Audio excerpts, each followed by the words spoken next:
things we talked about though was COEs, and I'd like you to give a different because you're here helping Mike and the SEM team get it set up, but getting the COE right is tough, right? And you have to blend it to not just that IT and business teams, but you also have to get it right to match the culture of the organization. Can you talk a little bit about what Mike and the team did well in that regards, and what they could have done better, and what you've seen in other organizations? Yeah. So I think one of the first things that is important, and which Mike and team did well, was to take a step back and work on your automation strategy. So too frequently we've seen organizations who just want to get started, and they dive in and they take that first process and they start that, and then it's just, well, what's next? And there's not a real plan. So Mike did a really nice job.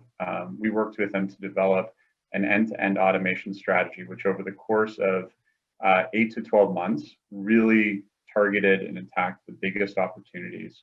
And you got the biggest bang for your buck. And once you were done one wave of activity, you had the next ones ready to go. So I think starting first with an overall strategy was important. And then second was having the right people and the right knowledge, the right skills and capabilities. And so in speaking with Mike, I know that one of the, some of the automation team came from promotion from within, some came from external resources. And so it's really important to have that right blend of business knowledge and technology. And so we frequently find organizations will bring people even from like a continuous improvement organization, Six Sigma. You don't necessarily need to be a deep technical expert. You need to have those on the team. But having a nice mix of people who know the business, who know technology is important, and Mike did that very well.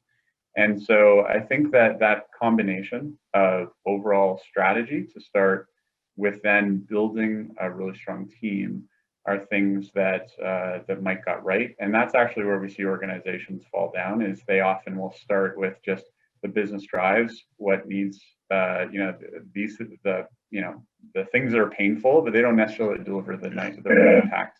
So Mike had his eye on the prize and really ensuring that he was going to deliver.